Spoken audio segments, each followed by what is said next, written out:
From claims of healings and visions to the world's most inexplicable events, whether you're a believer or a skeptic, the truth is always worth the hunt. EWTN Radio presents The Miracle Hunter with Michael O'Neill. Welcome to the Miracle Hunter radio show on EWTN Radio. This is Michael O'Neill. I'm the Miracle Hunter. Hey, there's a brand new film that's coming out that I'm really excited about. I'm going to check this one out on October 7th. It's out one day and one day only, and it's a film called Broken Mary. And you can go to brokenmaryfilm.com to check this one out. And this, of course, is that story of Kevin Matthews. And I'm a Chicago guy myself, and I remember Kevin Matthews as a radio show host here in Chicago. And he's got a brand new film talking about his tragic life that has turned him towards Mary and towards Jesus. And it's a beautiful new film. Check it out, brokenmaryfilm.com on October 7th only. We'll also be talking with Suzie Andres, who's written a new book called Shower of Roses, The Most Beautiful Miracle Stories of St. Therese of Lisieux.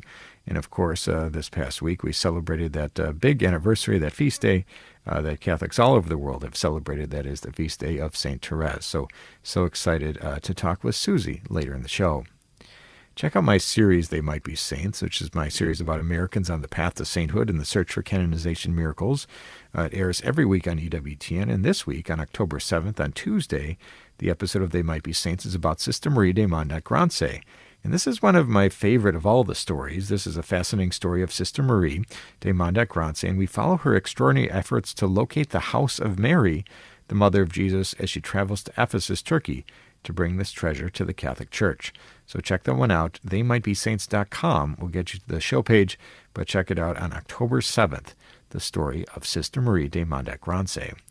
And my other series, Explore with the Miracle Hunter, airs every Saturday at 5:30 p.m. Central Time. And Paray-le-Monial is the subject of this week's exploration. We visit Paray-le-Monial in France, where St. Margaret Mary Alacoque first experienced dramatic visions of Jesus' Sacred Heart. I explore the origins of this cherished devotion. And again, that's Explore with the Miracle Hunter, Paray-le-Monial, coming up on Saturday at 5:30 p.m. Later in the show, we're going to be looking at the Might Be Saint of the Day. For today, we have Blessed Julian Maggioli, who was from Sicily, dying in the year 1470. In the 365 Days with Mary project on October 4th, we've got Our Lady of the Fruit of the Oak from Mezzana in Italy in the 13th century. And the question of the week, it's a good one. What are the tiers of weeping statues of Mary usually composed of? I'll do my best to answer that one. And the miracle of the day is the translation of the body of St. Francis of Assisi in the year 1226. I'll tell you about the miracles that happened on that day. Let's take a look at the miracle news. We do this every week where we talk about miracles happening all around the world and those things that relate to miracles. And perhaps the most incredible miraculous image from around the world is the Shroud of Turin, that Chiropoita image, that not made from human hands image that we believe to be the purported burial cloth of Christ.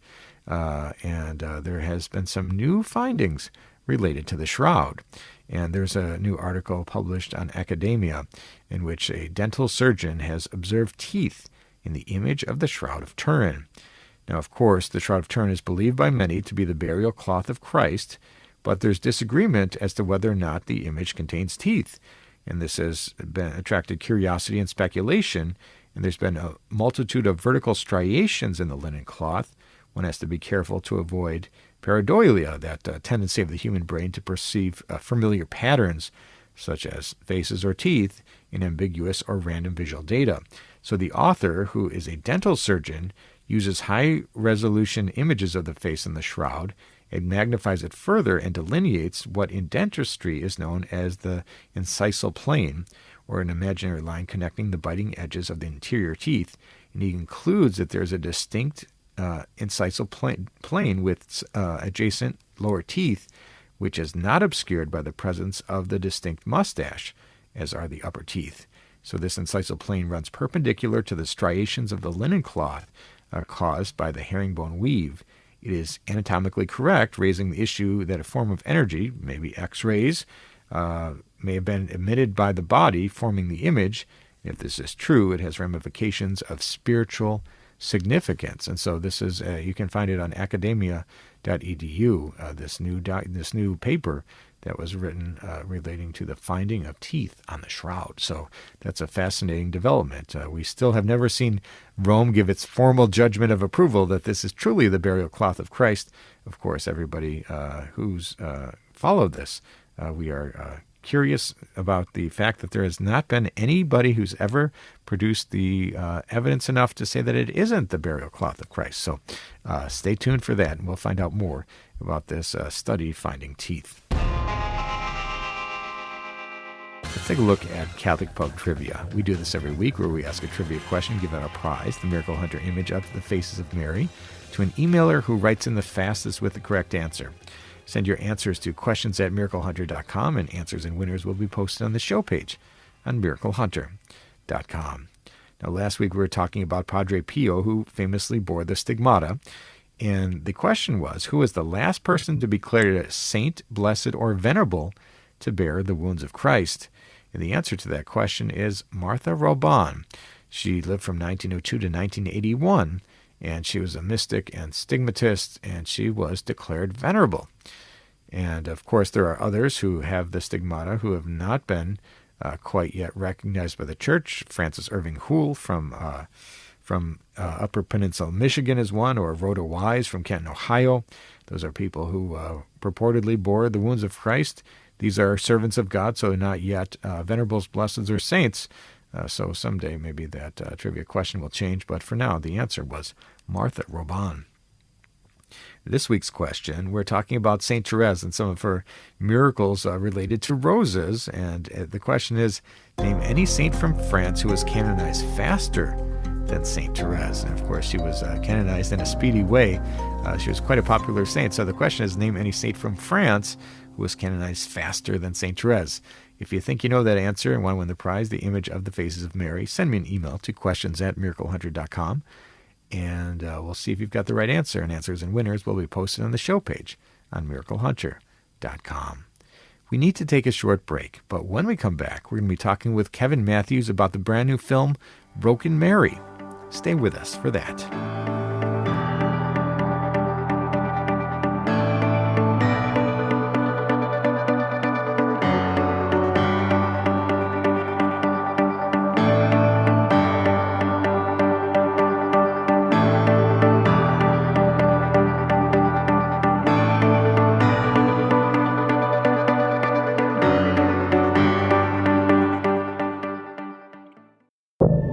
Now, back to the Miracle Hunter on EWTN. Here's Michael O'Neill.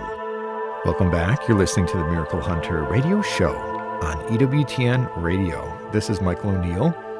I'm the Miracle Hunter. There's a brand new film that's out on October 7th for one day only, and I'm so excited about this one, and called Broken Mary, the Kevin Matthews story. And I've known of this story for years now, and it's a fascinating, true story about a man who had it all, then lost everything, only to find peace and purpose through the mercy of Christ and the intercession of Mary. And this is a one-time showing on October 7th. Hopefully this film will catch fire and more people will get to watch it after that. But we're so excited today to talk to Kevin Matthews himself. Welcome to the program today, Kevin. Thank you so much. It's an honor to be with you again. And this is a great film. I'm so excited that it's going to be making it out to the world on October 7th. And for those people who don't know the story of Broken Mary, and your story specifically, you were a guy, let's say, who had it all in this era before social media and smartphones. Radio was the place to be. So, and you were a huge name with 10 million listeners. Talk a little bit about those days on the radio, what that was like for you. You know, it was iconic here in Chicago. Chicago was the perfect storm from 1985, and I left Chicago in 2005. But when I joined the Loop, the iconic Loop, we bought an AM station that got into 32 states in Canada. And together with a great morning host, Jonathan Brandmeier, myself, Steve Dahl, who gave us Disco Demolition. And I remember all those names. I'm a Chicago guy myself. Absolutely, yeah. Shutting down that doubleheader White Sox game. And then at night we had this new guy, Michael Jordan. He and the Bulls just led. Well, that's history. Nobody could tune us out. We had 10 million listening a week, and it was glorious. And then technology takes over, satellite radio, phones, and whatnot. And anything man-made is going to come to an end, and it did. And it really did for me. My life changed overnight because I was diagnosed with a rare form of MS, and that really made it hard to do. Let's talk a little bit about that. You were riding high on the hog, the king of the hill, you might say, and then talk about that diagnosis. And obviously, when you go in for those MRIs and they look for the spots in your brain and spine, and then they can identify what that was. Talk a little bit about that sit down with the doctor when you first heard that news of what did that mean to you at that point? I was with my wife, and the doctor at first, they did take an MRI, and they thought it was a brain tumor, and it was a rather large one, and where it was located, they would not be able to operate. So I had 2 weeks, go get your life in order. And I'm an hour away from a brain biopsy, and they determined that it was a very rare form of MS. So the treatment was very severe and whatnot, and it changed my life. And the one thing I want people to know, yes, I ran a rowdy life, but God does not give us cancer or hurt us, or God is a loving God. I'm so blessed to have MS because I understand what suffering means now. And I've always said, just recently I was speaking in New Jersey last week, and this beautiful priest said, Kevin, your stigmata is your MS. And I took that that is beautiful. When we have something wrong, we can't hear, we can't see, we suffer and whatnot, to be able to give this suffering to Christ Jesus as a gift in exchange for the conversion of sinners. My life, everything in it is blessed. Yeah, you've got an amazing outlook. We're talking today with Kevin Matthews about the Broken Mary film, and out on October 7th. And when we talk about this diagnosis with MS, of course, that disrupted your life completely. Your job had to change. Your life had to change. Your health was shattered. What kind of got you to the place you are today, where you've accepted it and you've found faith? Your childhood faith, I believe, right? You were raised Catholic. Yes. Why did you come roaring back to the faith, or what was the turning point?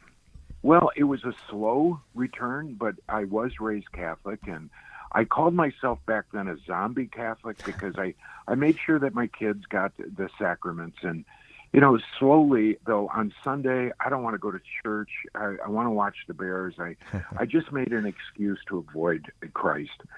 And what happened to me is, after I'm diagnosed, I sign a 5-year deal. I think, okay, it's starting to level out. I'll be okay.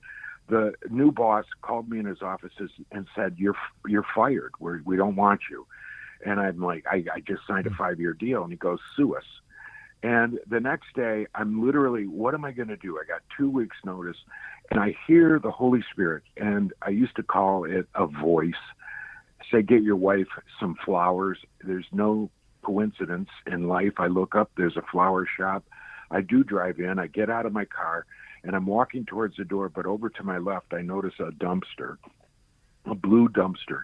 So my calling, God called me to a dumpster, and a filthy dumpster. And lying on the ground was, I could tell right away, it was the statue of the Virgin Mary. I walk over to it. She's on her back. She's broken in half at the waist. She's missing her hands. She's looking at me. She's covered in garbage. And that's when I hear the voice of Jesus Christ say to me, "Will you deny me? Will you deny my mother?" And I went into the flower shop and I said, "I want to buy that statue of the Virgin Mary by the dumpster." This woman goes, "Oh, no. That's a family heirloom. We'll never sell that." And I hear the voice again of Christ, will you deny me? Will you deny my mother? It was very stern. And for the first time in so long, I closed my eyes and say a quick prayer, help me, God. And the next thing that came out of my mouth, I have no idea where it came from, but I said, I'll give money to nuns that live out around here. And the woman looks at me and she goes, I know your voice. Are you Kevin Matthews? You got fired yesterday. I listened to you. What happened? But it opens up a door. It's providence. It's God's way. Had I not said a prayer, it'd be different. But here it is. It opens a door. I was able to get the statue. I kept her broken. A friend of mine who's a priest told me where to get her fixed. I went out in the spring to a monument maker. He said, I can put her back together. I can make her look brand new. I'll put new hands. And you won't even be able to tell she's broken. And that's when I physically cried for the first time and said, please, no, don't touch her. She's broken, Mary. I'm broken. We're both broken. Keep us broken. And I have had this beautiful statue blessed, and it has traveled throughout the country. It's becoming world known. And 2 books later, a movie later, here it is. And all I did was listen. And, you know, I love your show because of the miracles. And I have recorded so many miracles with people coming to our Blessed Mother to go to Christ. They're amazing, if you want me to tell you any. They're amazing. We're talking today with Kevin Matthews about Broken Mary, a brand new movie that's out related to him becoming himself Mary's roadie, taking that incredible statue, that Broken Mary statue, everywhere he goes and telling the world about it. Yeah, tell us a little bit about some of those miracle moments or those stories of people who have seen that statue and have met you and what it's done for their lives. Right. Well, what I do is I've been speaking in churches and all over the country for the last 10 years. And for one, I remember I was in Chicago speaking, and I normally stay in the sacristy but for some reason I moved out towards the audience. It was packed. And I looked at this woman, and our Blessed Mother said, go to her, bring her, say 3 Hail Marys, and tell her she will be fine. And so I did. I walked into the crowd, and here's Kevin Matthews. And I went up, and we said 3 Hail Marys. And I said, let's talk after, but our Blessed Mother wants to assure you, you will be fine. And afterwards, I learned that she was undergoing breast cancer. And we talked about how our Blessed Mother wanted her to recite the rosary. She is in the documentary. She has been in remission since that day, and she's gathered other women with breast cancer who recite the rosary and have a closeness to our Blessed Mother, all in recession. I had another man who needed a liver transplant. I said, we have to say the rosary, and we just got devoted to the rosary. He did. And devoted, saying the rosary, really becoming aware of our Blessed Mother, and he was in so much need. Doctors had him on a list, a transplant list, but then something happened to his liver where it starts to repair itself from the inside out. He's in the documentary. He's alive. And I was in Texas, Grapevine, Texas. I spoke at a men's conference, and this man comes up to me and says, thank you, because I was going to go home and I was going to take my life, but your love for the Blessed Mother, suddenly I want to be with her, and I don't have any desire to end my life. I just want to recite the rosary. Thank you, thank you, thank you. So if anything, that is just one of many. But to be able to say, the man did not kill himself, I am so blessed because I am Mary's roadie. This movie is beautiful. Why should you see it? It's one night only because it's not a movie about me. It's a movie about us, everybody on this planet, from the Pope to everyone. We're all broken, but we're loved by God. And God has his hand out. All we have to do is reach for it, hold it, and we're forever in his love for eternity. Absolutely. We're talking today with Kevin Matthews about the brand new film Broken Mary, out in theaters on October 7th. And Kevin, when we look at this, I know you've written books, you've gone all over the place, speaking at different places. In fact, one of the places I spoke at, you were the speaker right before me, the previous year at that location. And I know you're making the rounds and you're impacting lives everywhere you go. What sparked the film? How did the film come to be? Again, All I did was listen. That's all I've done. I've listened. And I was speaking 6 years ago at a men's conference, and a person, Eric, the owner and president of ODB Films, listened and said, this is an interesting story. Let's stay in touch. We did, and eventually here it is. We wrapped last year, and it is such a beautiful movie. I didn't promote this. It's God's doing. The books, Matthew Kelly, How I Met Matthew is a miracle. My last book, I had to put pictures in Mary's roadie because I said to Matthew Kelly, people won't believe me. They'll think I'm lying. And so this is the first book Matthew ever printed with pictures in it. So again, I made a vow, a covenant with Jesus. Not long ago, I said, Jesus, you are the shepherd of shepherds. All I want to be is your shepherd dog. I'm beat up. I can't walk right. I'm sinful. I'm just old and I'm tired, but I want to be your shepherd dog. And any lamb that moves from you, I will move them back without biting and without barking. And that's what I do. I'm his little shepherd dog. I'm Mary's roadie. I've never been happier in my life. God is real. Christ is real. Mary is real. What I love about Mary is she's everyone's mother. And when we fear that we've really messed up, as a little kid, I would always run to my mother. And that's what Mary's for. She's here to take you personally, gently to her son. Absolutely. And when we talk about this film, it's more, your story is amazing, but it's more than just about you and your transformation. Mm-hmm. It's really a film about the mercy of God, his infinite and merciful and unconditional love. And Mary brings us closer to her son. For those people who are interested in seeing this film, tell them what they're going to experience when they sit down to listen to this story. You will definitely be in the company of God, of Christ, of Mary. Seriously. This is just absolute beauty through simplicity. But just know that you are loved. Again, we're all broken, but we're loved by God. Even if you've dropped faith, you haven't gone to church in so long, you're welcome to come here. This isn't a bribery. I just want you to know you're going to be able to relate to it because as busted as we are, as broken as we are, you have to remember, I think everyone listening right now has no idea how loved they are by God. You are a Lamb of God. You were created by God. As long as you are on this earth, you are a child of God. You can be forgiven.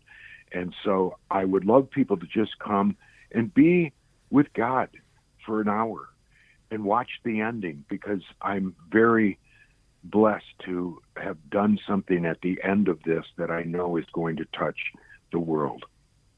Absolutely beautiful. And we have this film out on one day and one day only. That's October 7th.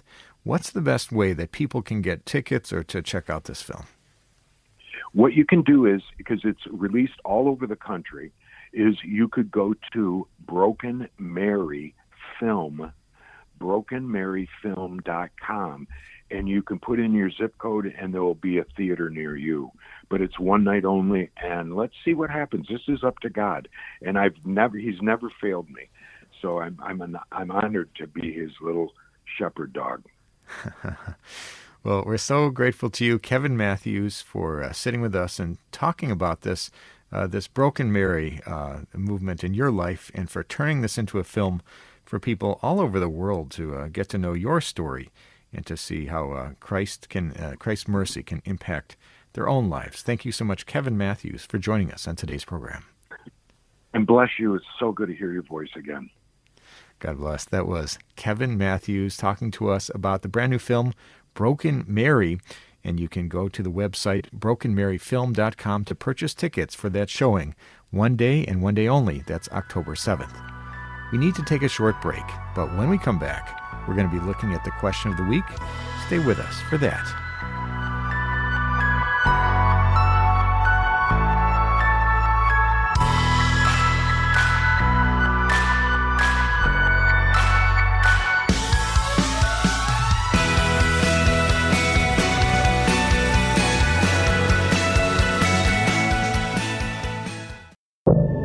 Now, back to the Miracle Hunter on EWTN. Here's Michael O'Neill. Welcome back. You're listening to the Miracle Hunter radio show on EWTN Radio. This is Michael O'Neill and the Miracle Hunter.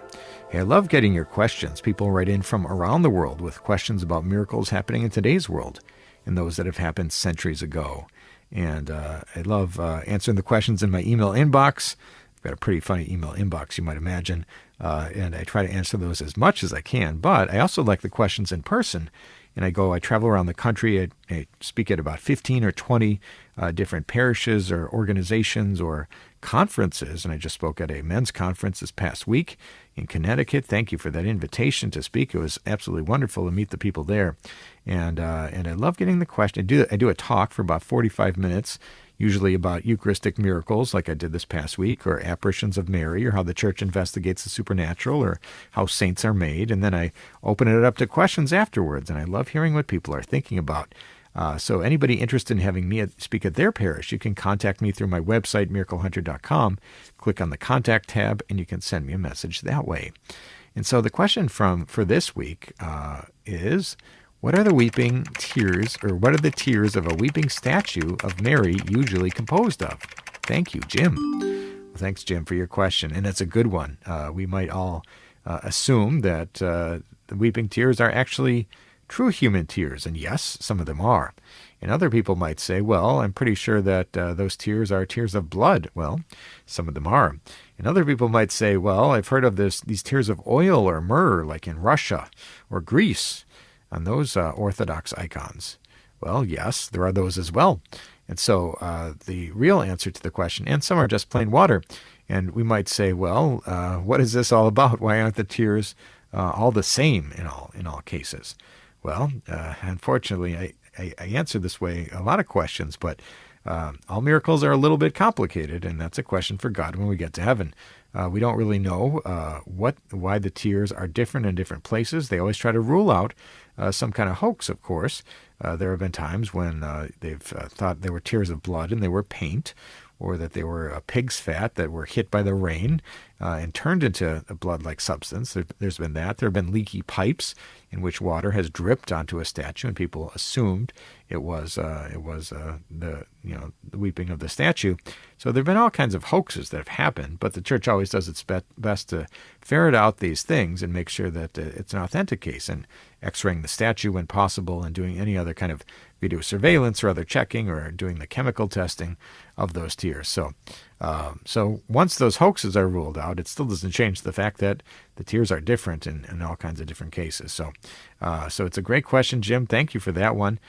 We don't really know the reason why the tears are different in different places, and we don't necessarily even know what the meaning of the tears are, although seeing your mother in heaven crying should all cause us to reflect on how our actions are affecting her Son, Jesus Christ.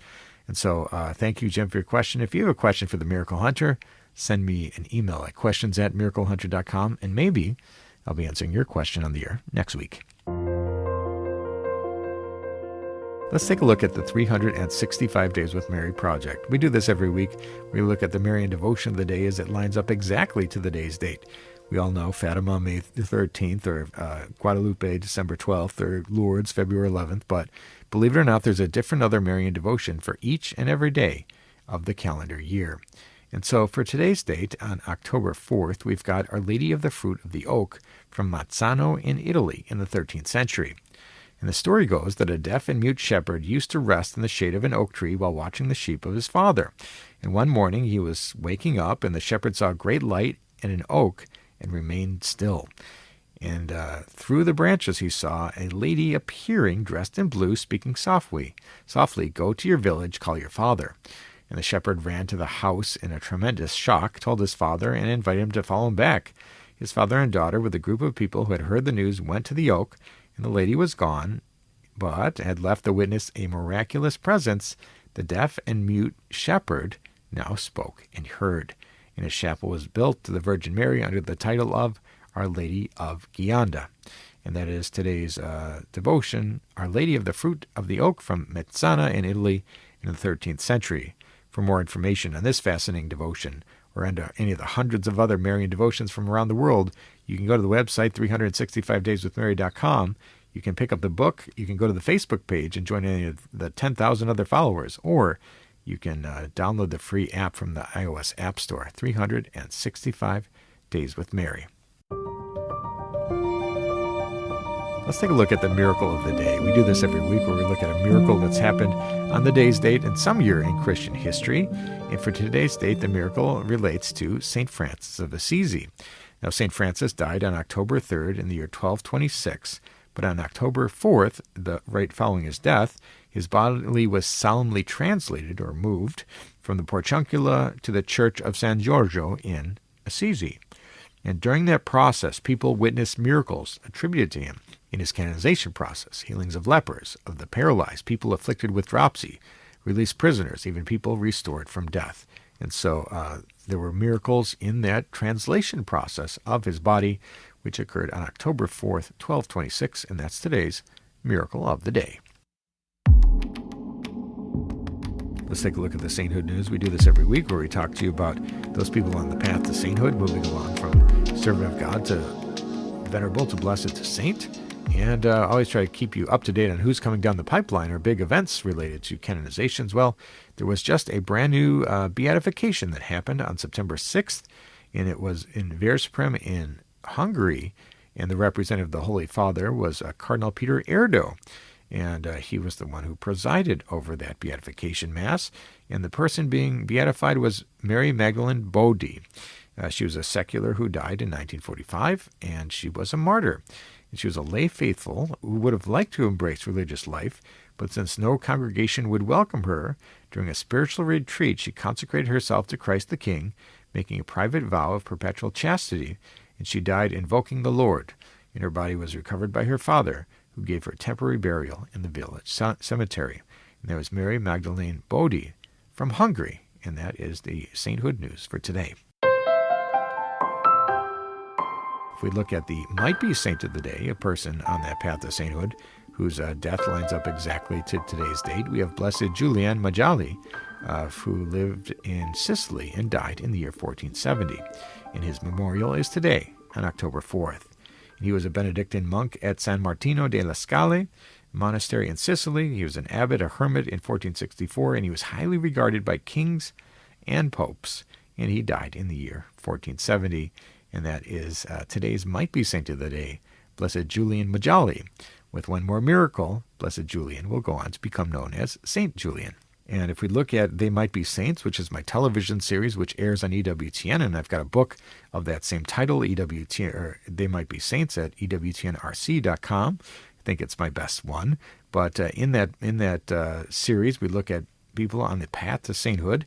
And the first one we look at is Sister Maria de Montegrance, and that airs on Tuesday, October 7th.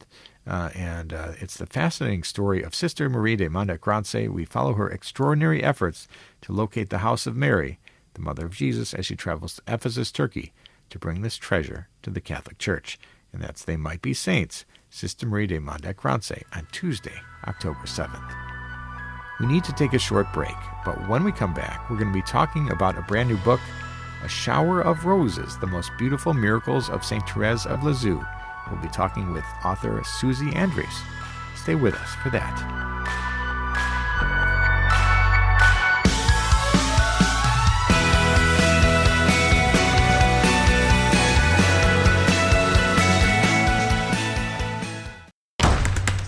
Now, back to the Miracle Hunter on EWTN. Here's Michael O'Neill. Welcome back. You're listening to the Miracle Hunter radio show on EWTN Radio. This is Michael O'Neill from the Miracle Hunter. Just a few years ago, I was able to go to Lisieux in France and go to the great basilica there, dedicated to the French saint, Saint Therese of Lisieux. And for people who don't know, there's been many stories of miracles related to Saint Therese, and even after that she died, I think there were so many accounts of her miracles being worked, and it was a fast canonization, if I remember correctly. And we talk about her great promise of a shower of roses. Well, we're so excited today to present a new book that's out from Angelico Press. It's called A Shower of Roses, The Most Beautiful Miracles of St. Therese of Lisieux. And we're joined today by Suzie Andres. Welcome to the program today, Suzie. Thank you, Michael. I'm delighted to be here. Well, we're so excited to have you be with us today, representing Angelico Press, to talk about this book, and authored by someone from Lisieux, one of the lay archivists there. Talk a little bit about how you got connected to the book, A Shower of Roses. Yes, well, I am a big fan of St. Therese from way back, as I hope many of your listeners are, or they will become so, I'm sure, listening to this. The shower of roses is the expression that St. Therese herself used when she was dying. She was going to send down a shower of roses. And as you mentioned, this came true immediately after her death, with roses beyond counting, sometimes in the form of roses, but really heavenly graces and miracles. So the Carmel of Lisieux would receive all these letters. Therese said, "You'll find your consolation in the mailbox," to her sisters. And even during World War I, they would receive 250 letters a day during a paper shortage, and how do you write letters from the front? But many of these were from soldiers in World War I who were rescued and miraculously saved by St. Therese. So Angelico Press recently, I'd say maybe in the last 5 years, put out a beautiful book called Stronger Than Steel, which is a translation of some of these letters, which had originally been published by the Carmel of Lisieux 100 years ago. And the subtitle is Soldiers of the Great War Write to Therese of Lisieux.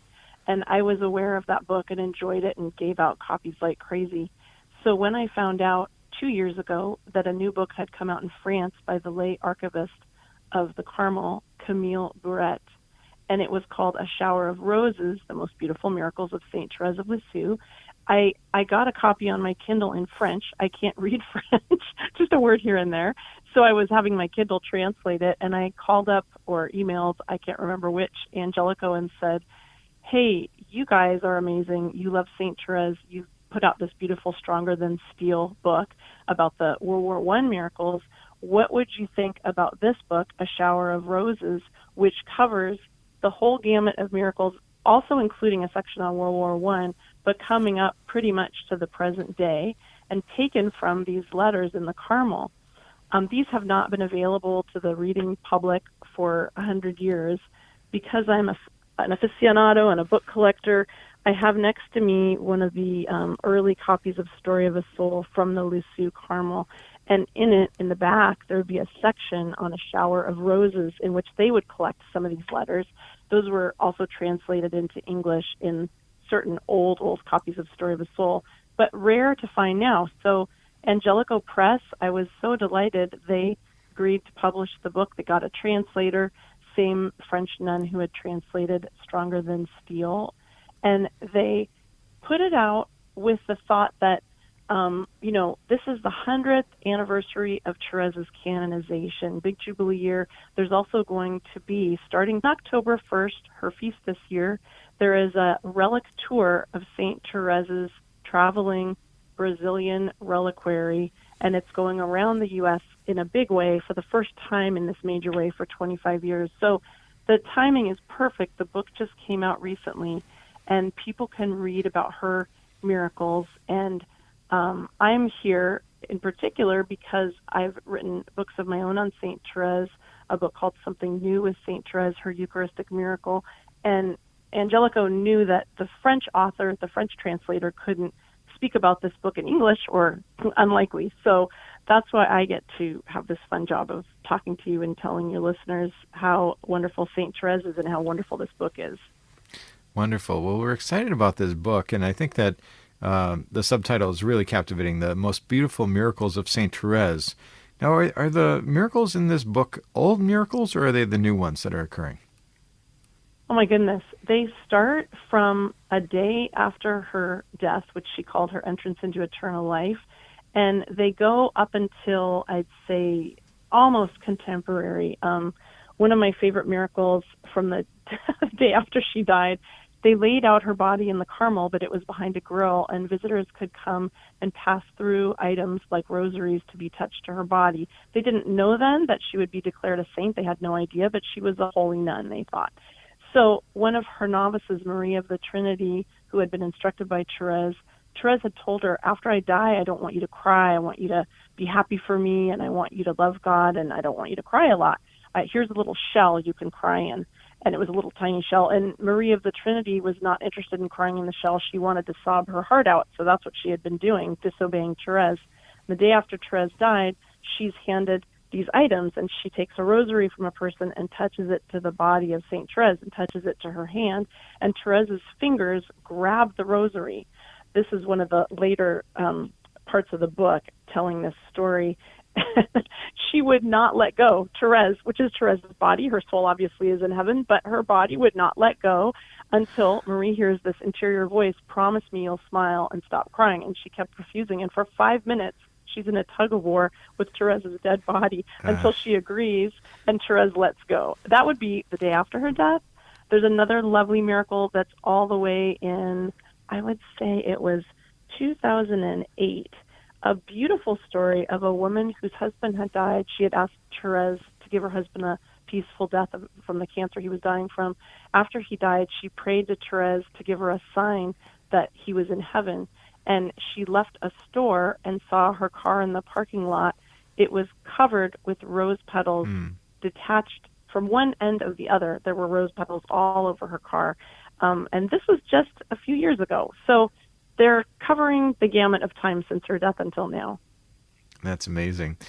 We're talking today with Suzie Andres about a new book, A Shower of Roses, The Most Beautiful Miracles of St. Therese of Lisieux. Of course, this is timed with the feast day of St. Therese here on October 1st. And then also we have the Relic Tour that commemorates her 100th anniversary of her canonization. Now, with St. Therese, we have so many different connections to popes, of course.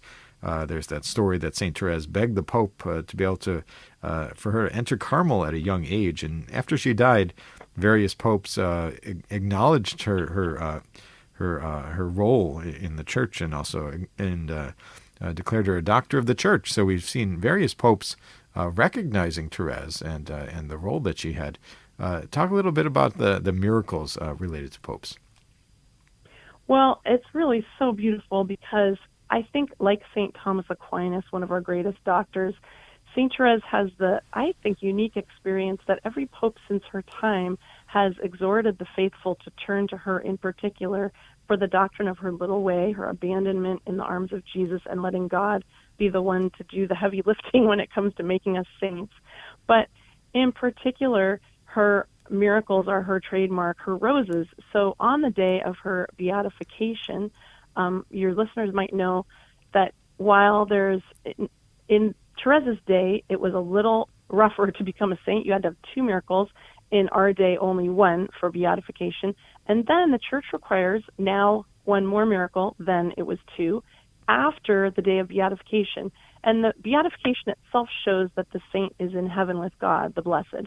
But the canonization, the 2 more miracles, shows that God wants to present this person to the whole world, not just maybe the part of the world they lived in or their religious order. So with Therese, on the day of her beatification, there at the homily, at the Mass, I believe it was, the Pope preached about her miracles, and that very day there were 30 more miracles which occurred that were reported later in the next days, months, weeks to the Carmel that they were able to use for her canonization process because they were after the beatification, just barely. And 2 of these were easily chosen for her canonization. The book itself, Shower of Roses, tells a wonderful story about Pope Francis.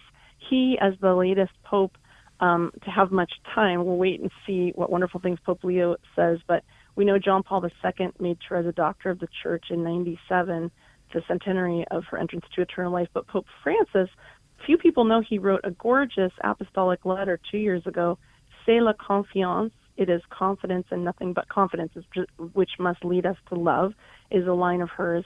It's an exhortation to the faithful, to her little way. He was very devoted to her. And there's a story about how when he was cardinal, the book tells that he used to go on a visit on a particular feast day to his diocese, and he would walk and walk and walk and visit the people. But this one year, he was particularly tired, And Therese had the habit of giving him a white rose when he prayed to her. And sure enough, his chauffeur was worried about him and, can you make it? Can you walk? His leg was hurting him. He said, well, we'll see. And an unknown man came up and handed him a white rose. And from that moment, he felt strong and he was able to finish the pilgrimage. So a small miracle, but a sweet one.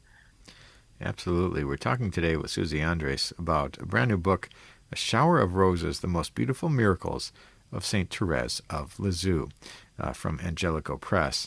And as we wrap up the interview today, what is the great hope, given your interest in St. Therese and this beautiful book, what is the hope for people who pick up this book and read about these incredible miracles?